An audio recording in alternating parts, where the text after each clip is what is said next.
on va donc aborder, comme je l'avais annoncé, le sujet des élections aux Pays-Bas. Et Gerasimos a déjà très bien anticipé ta chronique jeunesse. Curieux d'entendre l'avis des jeunes sur ce sujet. Quel impact en Flandre après les élections aux Pays-Bas? Bah oui, rebonjour à toutes et à tous. J'espère que vous allez bien. Mieux que Jonas. En tout cas, que vous allez mieux que l'actualité politique, parce que récemment, bon, Javier Milei qui a été élu en Argentine, des groupes fascistes qui font des descentes en France, l'extrême droite qui monte en Allemagne, c'est pas la grande joie. Et justement, Gerasimos, récemment, on a eu un nouveau cas dans lequel l'extrême droite a gagné du terrain, puisque Geert Wilders et son parti ont remporté les élections législatives aux Pays-Bas. Donc Geert Wilders, pour un peu contextualiser. Geert. Il y aura pas mal de mots en néerlandais. Sachez que ma connaissance du néerlandais est très limitée, mais je vais essayer de faire ça correctement. Donc Geert Wilders, pour contextualiser, 60 ans, eurosceptique, climato-sceptique, ouvertement islamophobe et anti-immigration. Il a porté son parti, le PVV, pour Partij voor de Vrijheid, et Parti pour la Liberté, au sommet de la politique néerlandaise. Alors, on a parlé, j'ai évoqué Javier Milei, c'est pas du tout un succès fulgurant comme Javier Milei en Argentine, parce que ce bon vieux Geert Wilders, ça fait bientôt 20 ans qu'il est à la tête de son parti, je pense que c'était en 2006 qu'il l'a créé, et ça fait 25 qu'il était en politique, même si avant il était plutôt dans le centre droit. Alors, il s'y attendait pas vraiment en fait. Hein. Bah, en tout cas, sa réaction, on aurait dit qu'il s'attendait oui, pas. Oui, c'est comme les élections de Miss. Je veux dire, au bout d'un moment, tu finis toujours. Tu vas pas dire oui, j'étais sûr de gagner, quoi. Est-ce qu'on peut avoir une imitation de Miss? Allez, alors, Geert. Non, mais c'est parce que, il remporte l'élection. En fait, les élections ont été très indécises, tu vois. Les élections ont été très indécises, donc forcément, à la fin, il s'est dit surpris, mais maintenant. C'est quand même quelque chose qui est assez latent en Europe et tous ces partis d'extrême droite qui finissent par exploser. Et donc, où on était, ça fait 25 ans qu'il est en politique, et c'est vrai qu'en chemin, pendant ces élections, il a discrètement rangé certaines de ses convictions, comme lorsqu'il voulait purement et simplement interdire le Coran et les mosquées. Mais son programme, il n'en demeure pas moins dans la lignée de l'extrême droite européenne. Et à quelques mois seulement du coup des élections européennes qui ont lieu en juin prochain, si je ne me trompe pas, on craint de plus en plus qu'il y ait une marée brune, pour parler de l'extrême droite, qui déferle sur le vieux continent. Aline, tu fais très bien la surprise de la Miss. Pas parce qu'il fait partie du Parlement, du groupe du parlementaire européen, c'est ça, Identité et démocratie, dont fait partie Marine Le Pen. Est-ce qu'on a... On a le micro qui reste remonté. Du coup, tu disais qu'il faisait partie du coup, ouais, on avait vu justement Marine Le Pen le féliciter parce qu'ils font partie du même groupe parlementaire en Europe qui s'appelle Identité et démocratie là. Et donc, que ce soit en Europe ou aux Pays-Bas, voilà. Ouais. Pas de suite à cette phrase. Mais au-delà du coup de cette inquiétude qui est suscitée à l'échelle européenne et dont on pourra peut-être parler après, on pourra rebondir après. Il y a une peur qui sévit un peu plus ici, qui sévit directement ici en Belgique, parce que pour les viewers français qui nous regardent, je voudrais rappeler que s'il est vrai que la Belgique francophone regarde beaucoup vers la France, en Flandre, il y a aussi un regard attentif qui est porté à ce qui se passe aux Pays-Bas. C'est assez logique, c'est l'équilibre. Il existe même un dicton qui dit « Als het regent in Den Haag, druppelt het in Brussel ». En français, s'il pleut à La Haye, il brûle à Bruxelles. Je l'ai casé, je suis trop fier de moi. Tu l'as dit vite, mais je l'ai dit vite, mais c'est une technique pour faire croire qu'on parle bien.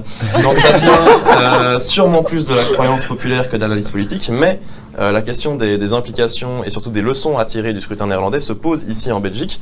On est quand même dans un contexte où l'extrême droite remporte de nombreuses victoires en Europe, comme je l'ai dit, et ça n'échappe pas au Vlaams Belang, donc l'extrême droite flamande. On te félicite pour ton néerlandais. Parfait bilingue, merci, ça fait plaisir. Donc Tom van Grieken, qui est le président du Vlaams Belang, a d'ailleurs chaleureusement félicité Geert Wilders sur sa victoire, logique.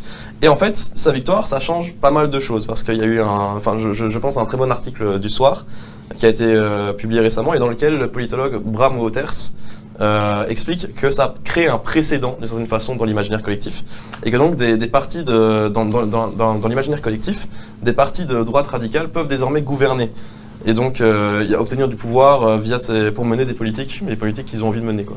Parce que nous, on pensait pas que c'était possible grâce ou à cause du cordon sanitaire, des choses comme ça. C'est surtout que là où on pouvait penser que les votes qui étaient reversés à l'extrême, qui étaient faits pour l'extrême droite, étaient surtout des votes de contestation, et anti-système, bah maintenant à cela vont s'ajouter des votes de conviction, parce que la possibilité que le parti arrive au pouvoir est devenue beaucoup plus concrète maintenant. Et donc en plus de créer ce précédent dans l'imaginaire des électeurs, ce succès donne des leçons au Vlaams-Belang. C'est-à-dire que j'ai rapidement mentionné ça en début de chronique, mais on a pu observer, et c'est flagrant dans les derniers débats, que Geert Wilders a opéré une sorte de changement de ton.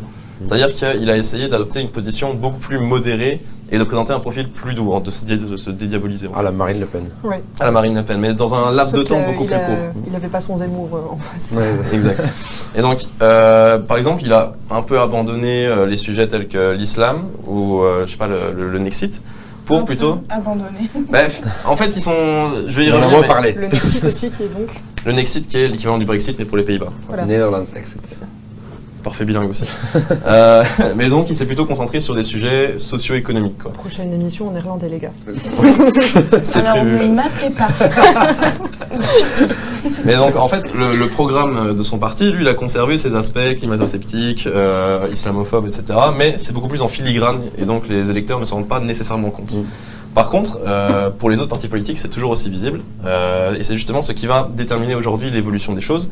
En ce moment même, la situation n'est pas simple pour Geert Wilders, parce que c'est vrai qu'il a remporté les élections, mais il est en quelque sorte empêché de gouverner.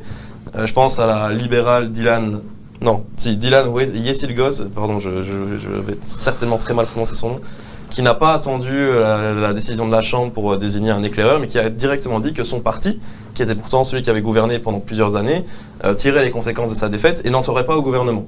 Par contre, elle a quand même dit qu'elle soutiendrait une coalition de centre-droit, mais en somme, son parti, qui est un parti libéral, a affirmé, s'en tient à un soutien sans participation, et donc rend quasi impossible l'idée d'avoir une coalition qui soit solide avec Geert Wilders. En tout cas, dans la parce qu'ils ont situation actuelle. obtenu genre 35 sièges, Ouais. et il en faut 76 pour Oui, ils doivent réussir à avoir une coalition, mais pour réussir à avoir une coalition, il faut négocier, et il y a des partis qui refusent de négocier tant que certains sujets ne seront pas abandonnés, et je pense justement à l'interdiction des mosquées, un référendum sur la sortie de l'Union européenne, ou ce genre de choses. Parce que il faut quand même préciser une chose, c'est qu'il y a certains points du programme du PVV qui ne sont applicables uniquement que si les Pays-Bas sortent de l'Union européenne. Ouais. Parce qu'ils heurtent le droit communautaire ou même le droit international à l'asile. Ouais. Donc, le droit européen, ouais.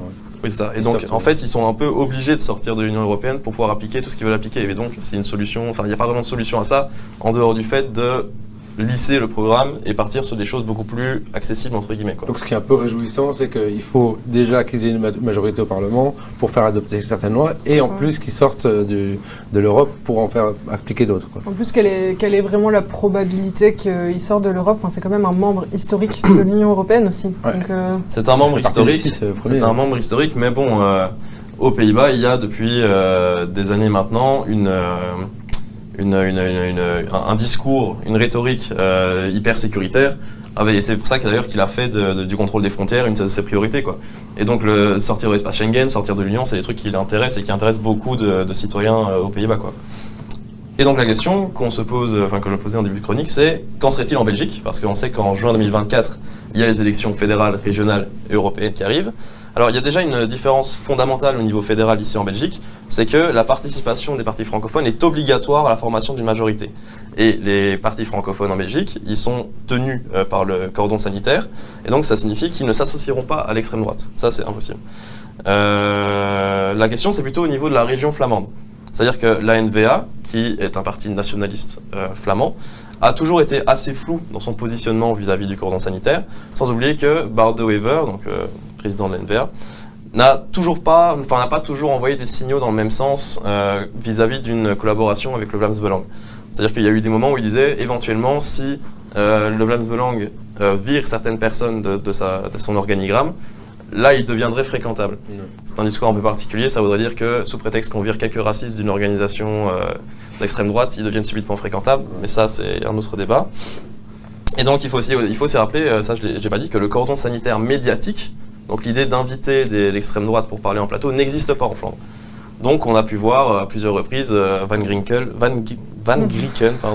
et ses collègues être invités sur les chaînes de télévision. On n'a pas la même posture vis-à-vis de ça en Flandre. C'est ça, exactement. On a une question, Giorgia Meloni, un ange par rapport à Wilders ou... Je pense pas qu'on puisse dire ça. Elle est plus virulente par rapport aux droits des personnes LGBT, que lui s'attaque plus aux musulmans. Donc ils ont, bon après ils sont tous les deux d'accord sur pas mal de choses, c'est juste qu'ils tapent plus sur d'autres... L'un ou l'autre, de toute façon. Voilà. Et EasyBase qui dit un point positif pour le fédéral, c'est qu'on n'a aucun parti d'extrême droite en Wallonie qui pourrait créer une coalition avec le Vlaams Belang. Alors si, on a un parti d'extrême droite, on a un parti ça s'appelle Chez Nous. Ça s'appelle Chez Nous, mais il est vraiment très minoritaire pour l'instant. Il n'y a pas de siège, il n'y a rien, mais il y a un parti. Oui. C'est pas le Vlaams Belang qui comptabilise 25% des intentions de vote. Et du coup, l'un dans l'autre, les probabilités de voir l'extrême droite, première force politique flamande le 10 juin 2024, donc au lendemain des élections, est réelle. Et d'autant plus que le paysage politique flamand est assez affaibli. Hein. On pense aux socialistes qui sont au plus bas depuis la démission de Conor Rousseau, on pense au CDNV qui s'est un peu écrasé dans les intentions de vote, et même à la NVA qui a des ratés dernièrement. Or, si le cordon sanitaire a pu tenir pendant des décennies, c'est parce que le Vlaams Belang et son ancêtre, le Vlaams Blok, n'ont jamais été premier parti. Mais cette année, les cartes sont assez rebattues, quoi.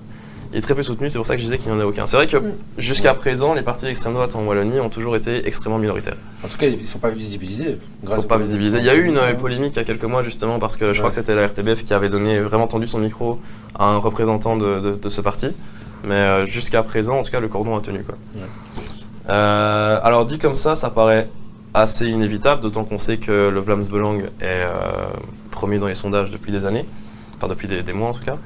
Et c'est pour ça que de nombreux politologues tirent la sonnette d'alarme, mais ils insistent aussi sur l'importance de ne pas céder. C'est-à-dire qu'il ne faut pas abandonner le moindre centimètre à la rhétorique d'extrême droite. Ils reprochent, donc les politologues reprochent notamment aux politiques de contribuer à la dédiabolisation du Vlaams Belang, et notamment quand la NVA, encore eux, a accepté de négocier avec eux en 2019, ou quand Bart Wever, donc de la NVA, a affirmé que le parti deviendrait fréquentable après avoir évincé certains membres, je l'ai déjà dit. Mais il y a aussi le dilemme des débats, en fait. C'est-à-dire que, est-ce qu'il faut débattre sur des thèmes estampillés Vlaams Belang, comme l'immigration par exemple, au risque de leur laisser un boulevard, comme ça a été le cas pendant une partie de la campagne de Geert Wilders? Ça, rien que mardi soir, on a vu Nadia Nagy, qui est une représentante de Groen, donc les écolos flamands, tenter désespérément de se sortir d'un débat sur la migration qui avait été envenimé par un élu du Vlaams Belang. C'est difficile parce qu'ils ont un boulevard là-dessus, et surtout, ils ont des expressions qui sont très violentes et qui sont très difficiles à combattre. Et donc au final, la question qui demeure par rapport à tout ça, c'est que restera-t-il de ça au sortir des urnes? La réponse qui va sûrement être glaçante, on le saura le 10 juin 2024. Prochaines élections. Exactement. Il est très peu soutenu, ouais. Le thème de l'immigration sera à l'ordre du jour de la présidence belge. Alors il n'y a pas de présidence belge. On a un roi, un gouvernement, des ministres, tout ça. Mais oui, en fait, c'est ça aussi, c'est que est-ce qu'on organise le débat public autour de thématiques qui sont décidées par l'extrême droite? C'est ça aussi c'est là aussi que les médias ont une responsabilité, que les politiques ont une responsabilité. Et c'est surtout très compliqué de répondre à quelqu'un qui va avoir des phrases choc, alors que toi, tes arguments, c'est des recherches, des chiffres, des choses comme ça, et c'est très compliqué de répondre à des gens qui sont juste là pour mettre des grosses phrases, on veut plus ça, parce que voilà. Donc voilà, et pareil avec Marine Le Pen quand elle passe dans les débats présidentiels. Un truc que j'avais vu aussi beaucoup, je crois que c'était aussi un article du Soir, mais un autre, c'est qu'il y a en ce moment une sorte de confusion dans les mots employés. C'est-à-dire qu'on parle de droite radicale, d'ultra-droite, d'extrême droite, de populisme, parfois juste pour... mais du populisme, c'est quoi? C'est des gens de gauche, de droite, enfin ça ne veut plus dire grand-chose. Et donc, on insistait sur l'importance aussi d'utiliser les bons mots, parce que quand... mal nommer les choses, c'est rajouter du malheur au malheur. Je pense que c'était une vraie citation, je ne l'ai plus exactement. Mais que c'était important de dire qu'il y a des partis d'extrême droite et que ce n'est pas uniquement la droite radicale ou c'est pas uniquement du populisme, quoi. Et qu'est-ce qu'on dit alors? Ultra-droite, on le dit? Extrême droite. Extrême droite, ça reste... C'est vrai qu'on entend beaucoup ultra-droite maintenant, mais c'est quoi la différence? Je pense que la volonté derrière le fait d'utiliser le mot ultra-droite, c'est dire que c'est encore plus à droite que l'extrême droite, et souvent c'est des groupuscules d'ultra-droite, comme ceux justement qui font des descentes à Lyon ou ailleurs en France. Dans le néonazisme, quoi. Exactement, à ce niveau-là, on peut peut-être parler de ça. Il y a deux derniers commentaires dans le chat. Il y a donc la présidence belge 2024 au Conseil de l'Union Européenne. Donc c'est ça en fait, c'est que la Belgique succède à l'Espagne au poste de présidence. Et EasyBase qui dit clairement en France c'est le foutoir complet par rapport à tous ces termes. Il tire un peu dans tous les sens, tant à gauche qu'à droite. Voilà. D'où l'importance d'utiliser les bons mots.